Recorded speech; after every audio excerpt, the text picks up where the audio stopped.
Bonjour tout le monde, mon nom est Dominique et bienvenue à cette session conjointe entre la Société géographique royale du Canada, Éducation Canadian Geographic et Exploring by the Seat of Your Pants.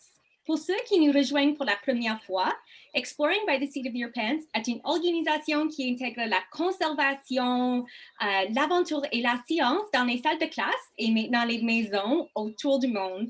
Éducation Canadian Geographic est une organisation qui vise à renforcer l'enseignement de la géographie avec des ressources, des calques, des activités et plus. Aujourd'hui, on accueille des personnes et des classes de partout. Merci de regarder cette présentation. Pour ceux qui nous regardent sur YouTube, vous pouvez demander vos questions dans la barre de discussion. Et pour ceux qui nous rejoignent directement, je vais vous donner une chance pour demander vos questions à la fin. Alors aujourd'hui, nous sommes vraiment chanceux d'avoir un biologiste de Parcs Canada en direct du Parc national Banff. Nous allons faire une incursion dans les coulisses pour découvrir comment nous dressons le bilan de santé d'un écosystème. Nous irons au bord d'un ruisseau pour prélever des échantillons de macro-invertébrés, benthiques ou plus simplement des bibites qui vivent sous l'eau. Ces insectes peuvent nous en dire long sur la qualité de l'eau et l'état des écosystèmes aquatiques des parcs nationaux. Et maintenant, c'est mon plaisir de vous présenter Martin Lafontaine. Merci Dominique. Nous sommes présentement dans le Parc national de Banff. On est sur le bord de la rivière Beau, ici tout près de Lac-Louise. On a une super de belle journée ici. On est très content de pouvoir vous présenter un peu plus sur nos systèmes, nos écosystèmes. Et puis, donc aujourd'hui, j'aimerais ça essayer de vous parler de pourquoi qu'on fait la surveillance écologique dans les parcs nationaux. Et ensuite, on va aller un petit peu plus en détail vers une des mesures que le département de l'aquatique utilise pour mesurer la qualité de l'eau en utilisant des petites bébites qui vivent dans l'eau. Donc, c'est macro-invertébrés benthiques. Avant qu'on commence, j'aimerais ça pouvoir vous présenter mon équipe ici que j'ai avec moi. Donc, aujourd'hui, j'ai Shelley Humphreys, qui est notre spécialiste aquatique, biologiste pour nos secteurs de Lac-Louise et des parcs nationaux de Banff et Kootenay. Et on a aussi, un petit peu en arrière, Mike Oliveira, un autre biologiste aquatique. Et on a aussi notre équipe technique qui vont rendre les choses très faciles pour cette diffusion en direct. Et j'aimerais ça qu'on garde ça un peu interactif aujourd'hui. Donc, vous allez avoir la chance de participer tout au long de cette session. Donc, on va pouvoir vous poser des questions. Vous allez pouvoir répondre via le chat, la discussion. Et je pense qu'on est prêt à commencer ici. Donc, suivez-moi. Je vais juste aller me déplacer ici plus proche de la rivière. Donc, pour commencer, je voudrais vous parler de pourquoi qu'on fait la surveillance écologique. Et puis après ça, je vais vous parler un peu de pourquoi qu'on utilise la qualité de l'eau comme indicateur d'écosystème aquatique. Alors, au Canada, nous avons un système de parcs nationaux et d'aires marines protégées. Puis, une de notre responsabilités, nos mandats, est de s'assurer que l'intégrité écologique est respectée en essayant d'avoir des écosystèmes qui sont le plus proches de ce qui devrait y ressembler à l'état naturel. Donc, on va faire la surveillance d'animaux, de plantes, de l'eau, mais aussi de processus. Donc, des processus comme la fréquence d'incendie de forêt qui va nous donner un peu un bilan sur la santé de nos forêts. Et partout au Canada, chaque parc doit avoir un programme de surveillance écologique. Alors, dans leur programme, ils vont choisir des indicateurs qui vont être propres à leur parc dans l'endroit qu'ils sont. Et avec ça, ils vont devoir avoir la responsabilité de dire aux Canadiens et aux autres membres du public, qu'est-ce qui se passe dans cet écosystème-là, comment vont les choses. Donc, c'est comme l'équivalent si on avait un bulletin scolaire. Donc, on va avoir des notes à la fin. On va pouvoir donner ces notes-là à vous autres à la maison, aux Canadiens et aux autres membres du public. Donc, je vais vous donner un exemple un petit peu plus pratique. Imaginons on fait la surveillance d'une espèce d'animal. Donc, on va regarder, on va faire un inventaire. Alors, dans cet inventaire-là, peut-être que les animaux qu'on trouve vont diminuer ou bien ça va augmenter. Et avec ça, ça va pouvoir nous aider à prendre des décisions plus éclairées, avoir une meilleure idée sur qu'est-ce qui se passe dans l'écosystème. Donc, les animaux qu'on fait la surveillance, ça va être notre indicateur.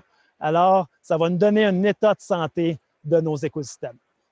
Donc, c'est un peu de qu'est-ce que je voulais vous parler aujourd'hui pour pourquoi qu'on fait cette surveillance écologique-là.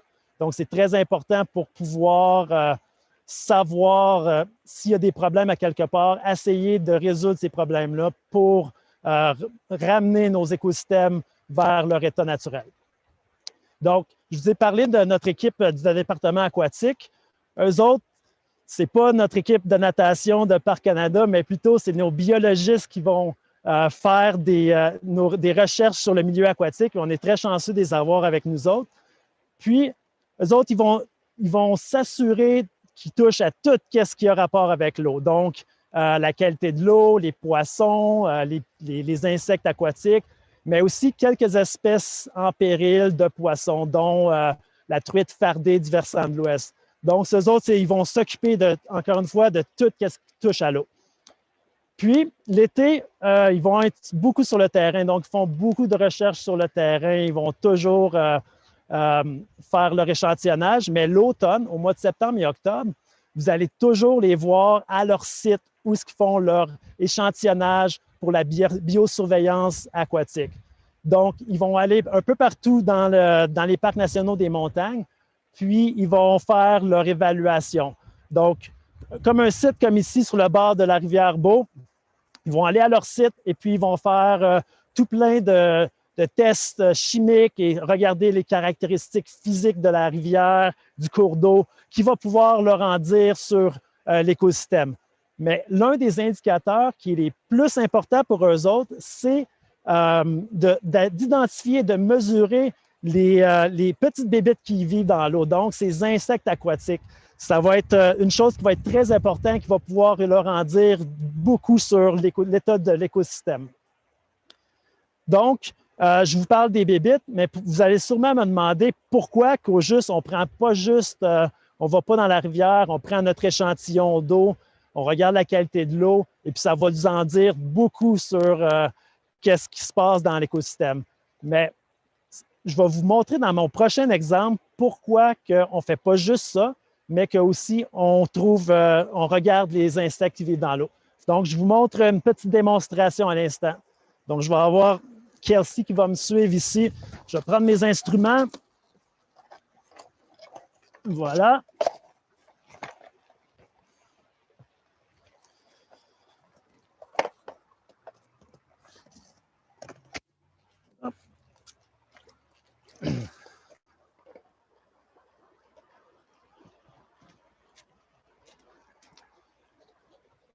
OK. Voilà. Donc, ici, on a un camion qui transporte des produits chimiques. Imaginez-vous que le camion transporte des produits chimiques sur le bord d'une autoroute. Donc, il se promène sur le bord de l'autoroute et il y a un cours d'eau qui le camion longe un cours d'eau. Donc, imaginez que malheureusement, le camion a un accident et puis qu'il déverse les produits chimiques qu'il a dans son camion. Oh non! Regardez le déversement chimique. Donc, si on a des insectes et des poissons qui vivent, ils ne seront pas vraiment heureux et peut-être qu'ils auront la chance de mourir. Donc, si on est chanceux et qu'on est là sur place et qu'on prend notre échantillon d'eau, donc, vous voyez comment que la qualité de l'eau, on peut voir qu'il y a un produit chimique et qui va affecter les poissons. Mais imaginez qu'on n'est pas là lorsque le produit chimique tombe dans l'eau et qu'on est seulement appelé à y aller 1 semaine, 3 semaines et plusieurs mois après. Et qu'on arrive et on prend notre échantillon d'eau. Donc, regardez comment l'eau a l'air très normale, donc une couleur claire. Si je la compare à la couleur verte de l'eau avec les produits chimiques, donc ça ne nous dit pas vraiment qu'est-ce qui se passe dans l'eau, au fond de l'eau, dans l'écosystème. Alors, c'est pourquoi qu'on va utiliser les insectes aquatiques. Eux autres, ils vont être un bon indicateur de qu'est-ce qui se passe au niveau de l'écosystème, de la balance de l'écosystème. Donc, c'est un peu pourquoi qu'on fait l'étude de ces insectes aquatiques-là à la place de juste prendre la qualité de l'eau directement et avoir une analyse chimique. Donc, juste pour vous dire, ce n'est pas des vrais produits chimiques, c'était juste une petite teinture qui n'est pas nocive du tout pour l'environnement. Donc, c'est pourquoi qu'on fait cette étude envers les bébites. Et puis, ce programme-là, ça a commencé il y a environ 10 ans. Et il y a 10 ans, nous avons visité tous les endroits les plus sauvages du Parc national des montagnes.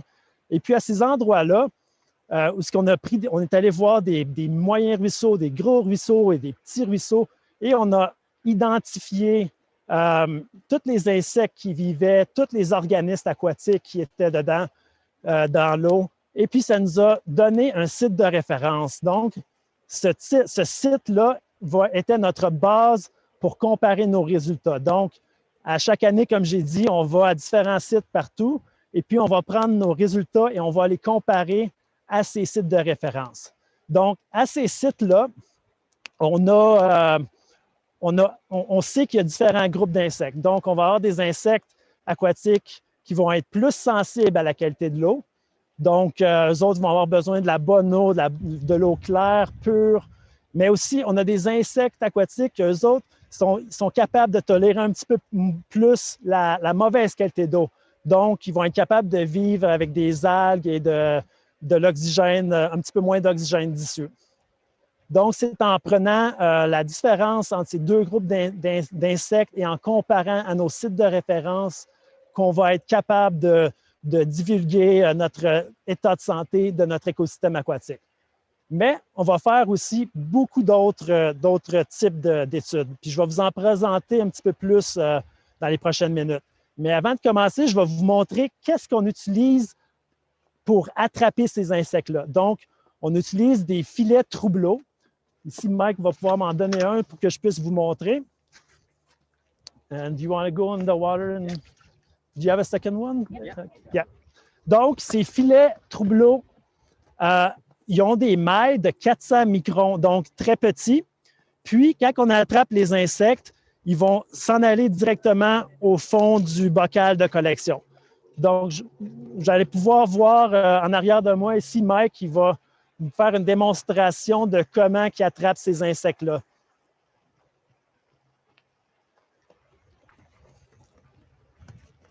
Donc, vous voyez que Mike, il va déloger les insectes pour que les insectes puissent aller dans le filet et comme ça les attraper.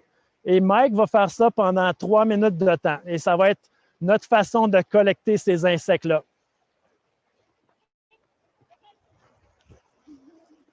Merci, Mike. Alors, une fois qu'on a ces insectes-là dans nos bocals de collection, on va les transférer dans des flacons d'échantillons. Et ces flacons d'échantillons-là, on va les envoyer à des taxonomistes. Et les taxonomistes, eux, c'est des scientifiques qui se spécialisent dans l'identification des insectes. Donc, eux autres, ils vont regarder avec leur microscope quel genre d'organisme qu'on a trouvé dans nos échantillons. Et avec ça, ils vont donner un nombre et le type d'insecte, et puis ils vont nous envoyer le résultat. Alors, une fois qu'on reçoit ce résultat, on va pouvoir faire notre rapport, notre bilan de santé qui va nous donner un état sur la qualité de l'eau. Donc, si on avait des spécimens qu'on a collectés qui sont vraiment pareils, semblables à l'endroit, à notre site de référence, donc on va avoir une bonne note. On aura probablement un A ou un B. Et l'effet contraire, donc si on a une grosse différence de des spécimens qu'on collecte comparé à ce que le site devrait y avoir, mais c'est là qu'on va avoir plus une note comme de C, de D et qu'on devra essayer d'avoir une meilleure qualité, essayer de trouver le problème et essayer d'avoir une meilleure qualité d'eau à long terme.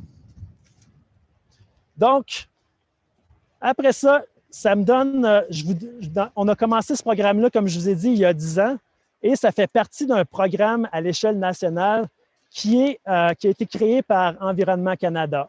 Donc, Environnement Canada a créé ce programme-là et ça s'appelle le RCBA, le Réseau canadien de biosurveillance aquatique. Donc, partout au Canada, pas seulement Parcs Canada qui utilise ça, mais d'autres organismes gouvernementaux et privés et bénévoles, ils vont faire chacun le rapport de cours d'eau en utilisant le même protocole. Quand je vous ai parlé des insectes aquatiques qu'on appelle aussi macro-invertébrés benthiques, quand je veux dire macro, donc, ils sont assez gros qu'on peut les voir à l'œil nu, invertébrés qui n'ont pas de colonne vertébrale et benthiques qui vivent dans le fond de l'eau. Donc, c'est un peu pourquoi on va utiliser ces macro-invertébrés benthiques pour mesurer la qualité de l'eau. Donc, sont importants dans l'écosystème aquatique et comme ça, eux autres, on peut les trouver à chaque jour de l'année, pas seulement durant les 5 minutes où peut-être que l'eau est un peu moins bonne à ce moment-là. Donc, je vais vous en montrer quelques-unes de nos bébites qu'on a collectées ce matin. Donc, on va pouvoir voir plus en détail de ces bébites-là. Donc, je vais commencer par vous montrer ceux qui sont sensibles.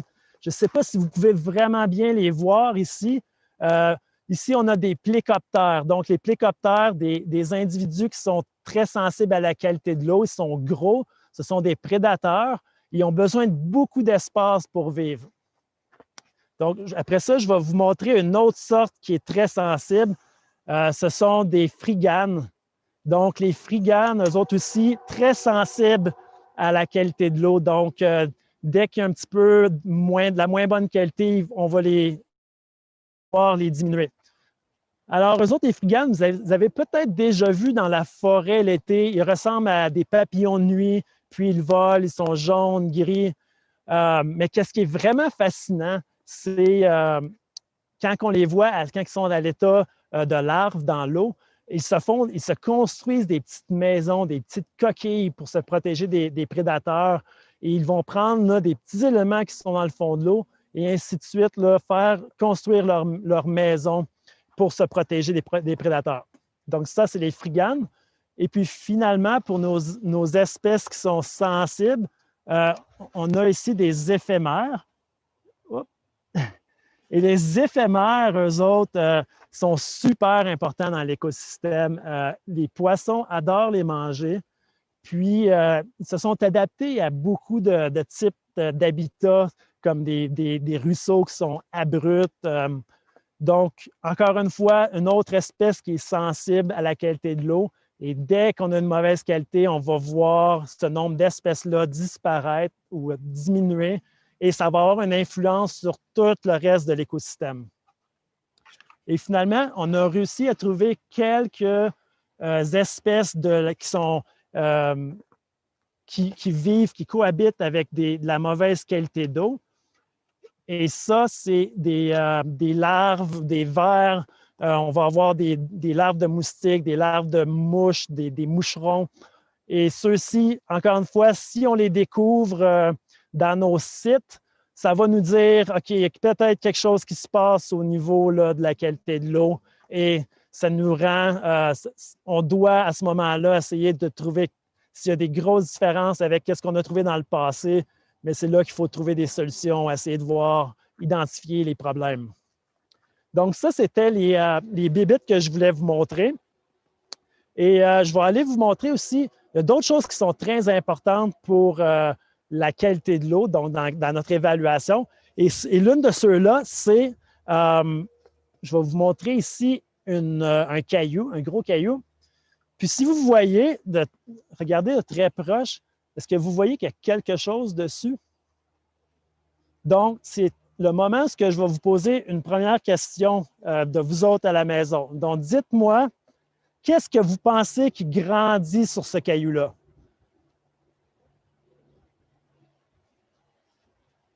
Donc, vous pouvez répondre via le chat. Oui, oui. Alors, tout le monde peut répondre dans le chat, dans la barre de discussion sur YouTube ou dans la barre de discussion ici. On a une classe qui a dit les moules d'eau fraîche. Une autre classe qui a dit des insectes ou des œufs.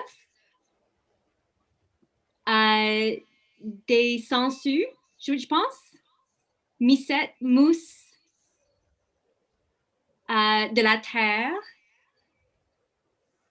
Alors, on a des bonnes réponses. Moules zébrés, je pense que c'est. Des algues, d'autres roches. C'est quoi dans ça? Ce sont tous des bonnes réponses. Mais qu'est-ce qu'on a ici? C'est des algues. Vous avez bien répondu. Donc, ces algues-là, souvent, ça va nous indiquer qu'il y a quelque chose qui se passe dans l'eau. Donc, on a probablement un excès de phosphore, un excès d'azote. Et ça va nous indiquer que probablement que l'eau est un peu de moins bonne qualité. Donc, un site comme ici, sur le bord de sur la rivière Beau, on va retrouver plus des cailloux comme celui-ci qui n'a pas d'algues dessus. Donc, comme que je dis, si on trouve des algues, ça veut dire que la qualité de l'eau est un peu moins bonne. Donc, certaines espèces, ils aiment ça, avoir de l'espace entre les cailloux. Donc, imaginez si c'est comme ça, ils n'ont pas cet espace-là ici entre les deux cailloux, les deux roches. Et d'autres espèces, eux autres, ils aiment ça aller gratter sur la roche, donc, dès qu'il y a un couvert d'algues comme ça, ils ne peuvent pas avoir ça dans leur habitat. Donc, ça les diminue. Ils ne sont pas intéressés nécessairement à vivre à ces endroits-là. Donc, ça, c'était des caractéristiques de l'habitat qu'on va trouver. Donc, on va regarder des pierres qui sont dans l'eau, des cailloux, puis ça va nous en dire beaucoup sur l'habitat et qu'est-ce qu'on peut s'attendre à voir comme espèce d'insectes aquatiques. Donc, la prochaine chose que je veux vous montrer, c'est qu'on va aussi, à nos cours d'eau, on va mesurer différentes distances, différentes caractéristiques physiques. L'une de ceux-là, c'est on va mesurer la largeur de la rivière. Donc, encore une fois, je vais vous demander à la maison de me dire, d'estimer en mètres, quelle est la largeur de la rivière. Donc, est-ce que vous pouvez voir jusqu'à l'autre côté de la rivière? Donnez-moi via la barre de discussion, le chat, en mètres, quelle est votre réponse de la distance de la rivière? Alors, on a 6 mètres, 1 kilomètre. Moi, je suis vraiment très bon à des distances. On a 25 à 100 mètres selon les élèves, 600 mètres, 10 kilomètres. OK, bien ça, c'est tous des bonnes réponses, encore une fois. Et je vais vous montrer les différents instruments qu'on va utiliser pour mesurer la distance. Et après ça, je vous dis la réponse. Donc, on va utiliser un ruban à mesurer, c'est simple. Une personne va traverser de l'autre côté, va revenir. Une personne va traverser avec un bout du ruban. Moi, je vais prendre l'autre bout, puis on va voir la distance avec ça. Donc, et l'autre façon plus scientifique, c'est qu'on va utiliser un télémètre. Donc, on va utiliser un télémètre au laser. Alors, on va mesurer comme ça. Et puis, avec notre appareil, ça va nous dire que ça mesure 35 mètres. Donc, voilà la réponse. On a une estimation ici. C'était 35 mètres la réponse. Donc, tout le monde a été très près. Donc, notre prochain caractéristique qu'on aimerait vous parler, c'est qu'on va mesurer la pente de la rivière. Donc, selon la pente a encore une fois un effet sur le type d'organisme qui va vivre. Donc, avec la pente, si Kelsey veut venir ici avec moi, donc on a un niveau d'arpentage. Puis avec ce niveau-là, on va avoir une personne qui va... on va avoir une personne, si Mike, qui peut prendre la règle. Donc, une personne va va mesurer dans l'appareil, l'autre personne va aller au bout plus loin de la rivière. puis ils vont prendre différentes mesures. Et ces mesures-là, ça va nous donner la pente. Donc, ils vont regarder comme ça et ça va nous donner une mesure. Et je vais vous montrer, là, c'est le temps de vous parler un peu des mathématiques. Alors, je vous dis comment c'est important de suivre les mathématiques à l'école secondaire et je vous démontre pourquoi. Je vais montrer un exemple ici de trigonométrie. Donc, à la maison, si vous êtes à l'école secondaire, vous avez peut-être déjà vu ça. Donc, ici, on a Shelly qui mesure ici et Mike est au bout, qui est ici avec la règle qui est très précise. Donc, on va prendre 3 différentes mesures. Donc, un au milieu, un sur le dessus et un en bas. Et avec ça, on va savoir ces distances-là et on va savoir que c'est des triangles rectangles, donc il y a des angles de 90 degrés et on va connaître ces angles-là et on va pouvoir trouver les autres angles pour finalement trouver cette distance-là. Donc, on va savoir les 2 distances pour trouver la pente. Donc, encore une fois, je vous dis comment c'est important de bien suivre les mathématiques à l'école parce que vous ne savez jamais quand est-ce que vous allez en avoir besoin plus tard dans la vie. OK, maintenant, je vais vous parler de la vitesse. Donc, la vitesse, on va avoir différents instruments pour mesurer la vitesse. Donc, on va avoir des instruments un petit peu plus scientifiques comme des ondes, des courants à mètre avec des hélices qui va faire la révolution par minute puis qui va être transmis à une vitesse par l'appareil. Et puis, on a aussi des appareils encore plus scientifiques comme un Doppler acoustique, un courant à mètre à Doppler acoustique. Et puis, finalement, on a aussi des instruments très simples comme celui avec la règle. Donc, on a besoin de la règle et d'une équation mathématique. Et avec notre équation mathématique que je vais vous montrer, on prend une différence de profondeur avec la règle et puis on met ça dans la formule mathématique et on va être capable de trouver notre vitesse du courant d'eau. Et encore une fois, toutes ces caractéristiques physiques, c'est pour identifier le type d'espèce qu'on devrait avoir dans nos cours d'eau. Donc, pour regarder ce qu'on pense qu'on devrait s'attendre à cet endroit-là. Donc, un endroit comme ici sur la rivière Beau et à travers nos parcs nationaux des montagnes, donc de Banff, Yoho et Kootenay, on a d'excellentes qualités d'eau dans nos cours d'eau. Donc, maintenant, on aimerait ça passer à des sessions de questions. Donc, si vous avez des questions à la maison, maintenant, c'est le temps de prendre ce temps-là pour les questions. Alors, on les attend. S'il vous plaît, soyez pas gênés et on va faire notre mieux pour répondre aux questions. Excellent. Merci beaucoup, Martin, vraiment pour cette présentation captivante. Je ne savais pas qu'il y a le nombre d'insectes dans les ruisseaux qu'il y avait. Oui, alors on a notre période de discussion. Alors, si vous regardez cette présentation sur YouTube, vous pouvez demander vos questions dans la barre de discussion. Et pour les classes qui nous rejoignent en direct, je vais peut-être demander à chaque classe un à la fois et vous pouvez réactiver votre microphone pendant vos questions. Parce qu'on a juste à peu près 10 minutes, peut-être 1-2 questions par chaque classe. Alors, on va commencer avec peut-être la classe de Jasper Elementary School. Alors, la classe de, je pense que c'est Madame Ruel à la Jasper. Vous pouvez réactiver votre microphone. Oui.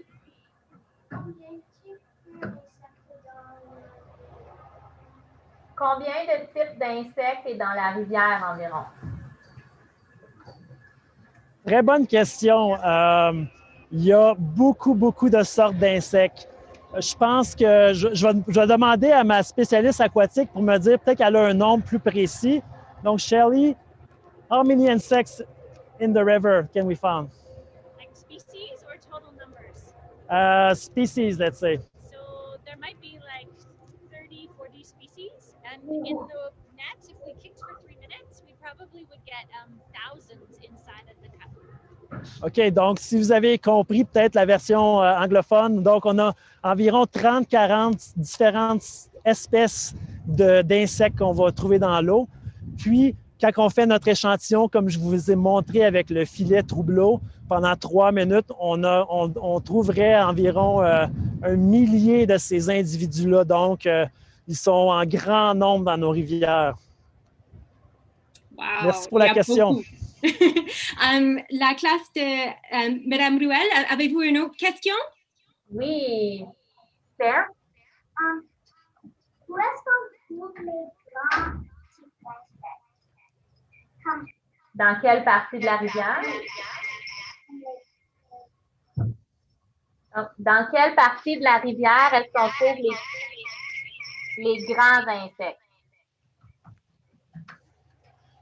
Donc, OK. Encore une fois, je vais demander à ma spécialiste, where can we find them in the river? In the river? Yeah. They're in the spaces between the rocks and on the surfaces of the rocks. OK, and everywhere? Everywhere. OK. Donc, encore une fois, les insectes aquatiques sont partout dans la rivière, donc d'un bout à l'autre. Et on va les trouver, les autres, ils se cachent, ils aiment ça être en dessous des cailloux, donc ils vont trouver cet espace-là entre les roches et ça va vraiment être leur habitat préférable. OK. Et, super, merci. Juste pour une autre petite question, où est-ce que se trouvent les plus gros insectes dans les ruisseaux? Where do you find the biggest insect in the creek? The biggest? Yeah. This one's the biggest, and we get them in the places where the rocks are really big. OK. So, comme je vous ai dit, celui-ci, c'est sûr les plus gros qu'on va trouver. Donc, je peux essayer d'en prendre une dans mes mains ici. Vous allez voir, ils sont... Donc, c'est environ... Il y en a qui sont un petit peu plus grosses que ça, mais ça, c'est l'espèce qui est la plus grande, les plécoptères. Donc, les...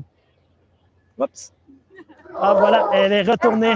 Mais c'est ces mouches de pierre-là, les plécoptères, qui sont les plus grosses. OK.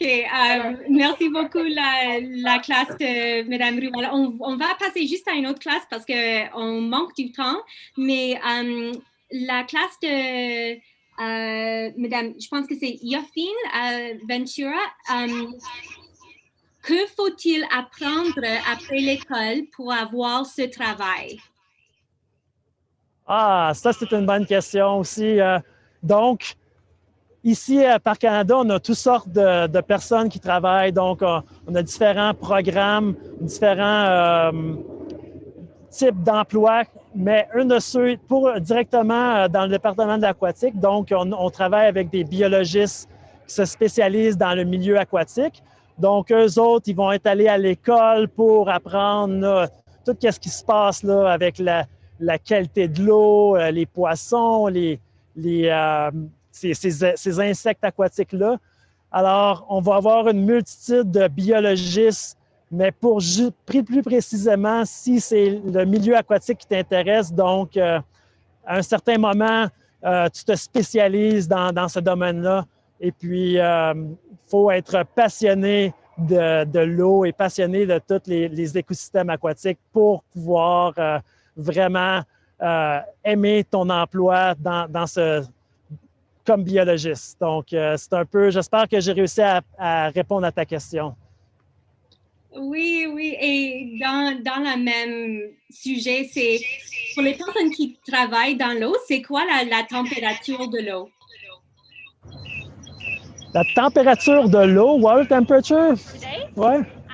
Maybe 2 degrees Celsius. Donc, 2 degrés Celsius, mais la façon pourquoi que j'ai pu aller dans l'eau, c'est parce que j'ai un costume spécial. Donc, j'ai un costume qui me permet d'aller dans l'eau et ça ne mouille pas mes pieds. Donc, je ne suis pas mouillé aujourd'hui. Je peux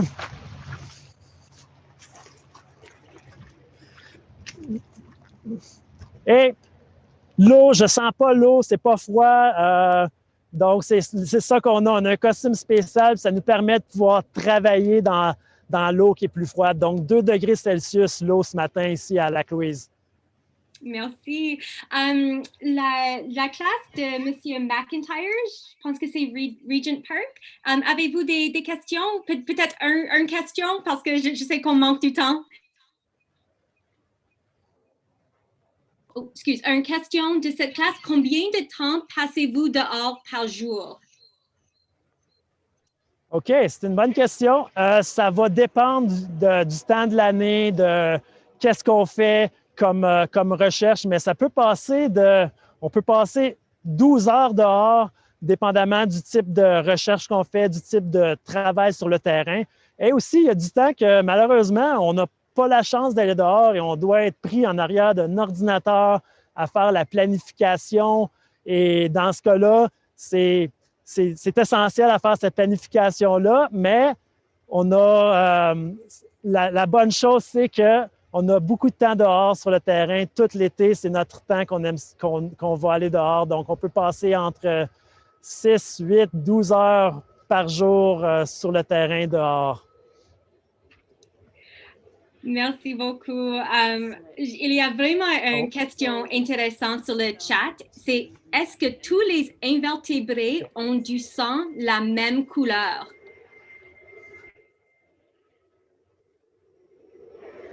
Oh. Est-ce que vous avez entendu la question? OK, on a perdu la communication, mais je ne sais pas si vous avez réussi à avoir la réponse à ma question. Oui. Alors, on a une autre question. C'est est-ce que tous les invertébrés ont du sang la même couleur? Oh! Ça, il va falloir que je demande à ma spécialiste biologiste aquatique. Have blood of the same color, all the invertebrates. The invertebrates have blood of the same color? No, they don't. And some of them have hardly any blood at all, but it's probably mostly clear. Donc, non, la réponse est non. Ils ont du sang de différentes couleurs, mais la plupart, ça va être une couleur invisible, donc claire. Donc, on ne voit pas trop la couleur. Donc, non, ils ont beaucoup de différences de couleur de sang. OK. Alors, je pense que je vais essayer de faire 2 autres questions. Alors, la classe de Madame Ford, avez-vous une question?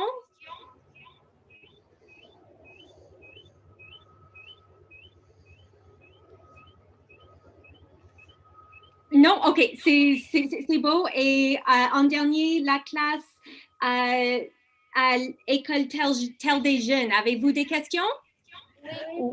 Il y a plusieurs questions ici, mais on va se limiter à une petite dernière. Les amis voulaient savoir si on travaillait l'hiver.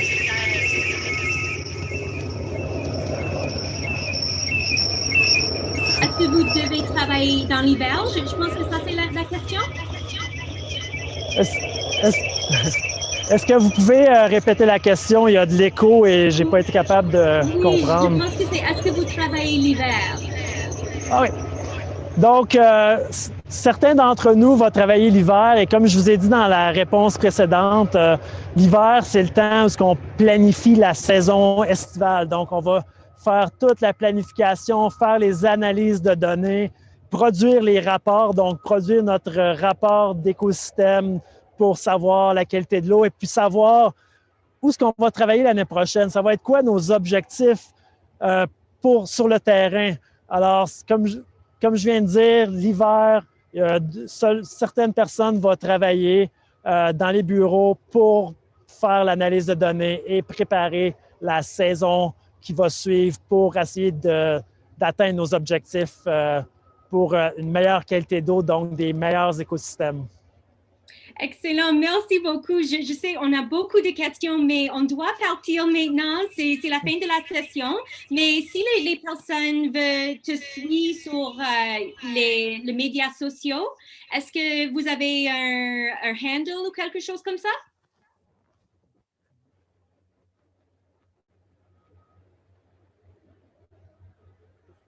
Je ne sais pas si vous avez entendu. Est-ce que vous avez les médias sociaux si les personnes veulent en savoir plus. Ah, sur oui, ton bien travail. sûr. OK, je suis désolé. Oui, vous pouvez aller sur le site Internet du Parc national de Banff et sur ce site-là, vous allez avoir plus d'informations sur le milieu naturel, sur nos recherches, sur la science, mais aussi sur les sites et quoi faire si vous venez visiter le Parc national de Banff. Donc, vous allez avoir de l'information sur les interprètes, les guides interprètes. On a des randonnées qui sont guidées. Donc, tout ça, c'est de la super de bonne information à aller voir, encore une fois, sur le site Internet du Parc national de Banff. Excellent, merci beaucoup. Alors, nous avons fini. Merci beaucoup, Parti Canada, Martin, c'est vraiment, vraiment intéressant. Et merci à tous nos classes. Je vous souhaite une bonne après-midi. Merci beaucoup à tout le monde d'avoir participé à cette session. À bientôt.